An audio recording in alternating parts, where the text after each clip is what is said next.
It was all smiles at the Social Democrat Party conference in Berlin. The current German leader, Olaf Scholz, was confirmed as the SPD candidate for Chancellor.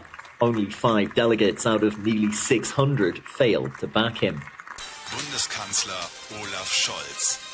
Mehr für dich, besser für Deutschland. The Chancellor said Germany was at a crossroads and that he would implement tax and investment plans to help all sections of German society. He also said that the far right posed a threat to the institutions of German government. Others want to demolish our democracy with their chainsaws. We are fighting to preserve and renew the successful Made in Germany brand for the ordinary people in our country. So, we fight.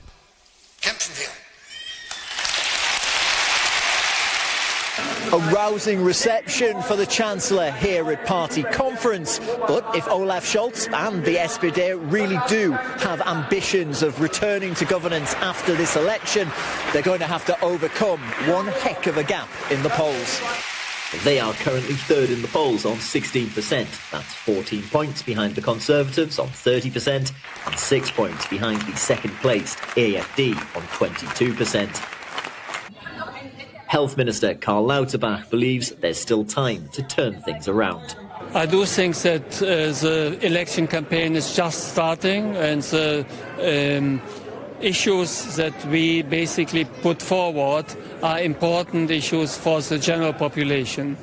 Payable rent, long-term care, health care, retirement benefits, security, internal security, external security. So I think in the next couple of weeks the message will come forward and the election is much more open than many people believe. While things were fairly festive in Berlin, they were more fraught in Saxony, where the far-right AfD were going through the same process of approving a candidate for Chancellor. Delegates were delayed by protesters en route to the venue. But once things got up and running, Alice Weidel, who is publicly backed by tech billionaire Elon Musk, was confirmed as the AfD candidate. She left no ambiguity over what her migration policy would be if elected as Chancellor. Die Grenzen lückenlos schließen und jeden illegal. Close the borders completely and turn back anyone entering the country illegally and without papers. And a very clear message to the whole world. The German borders are closed.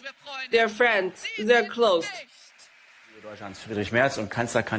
In Hamburg, the Christian Democratic Union rubber-stamped Friedrich Merz as its candidate for the Conservative bloc.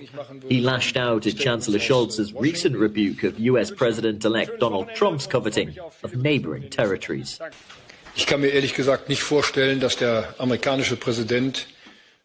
I honestly cannot imagine that the American president is in any way impressed by a 4-minute press conference or a 4-minute press statement by the German Chancellor on Greenland, the Gulf of Mexico or the Panama Canal. Moralizing from Germany has never made an impression in America and has usually had the opposite effect. Merz believes he can provide the right balance between Europe and the USA. The Conservatives are running on a manifesto of keeping Germany's strict rules on government borrowing and lowering income and sales taxes. With the other main parties, the Greens, the Free Democrats and BSW, also approving their candidates, we are set for a 6-week final dash to the Bundestag and the Chancellor's office. Peter Oliver, CGTN, Berlin.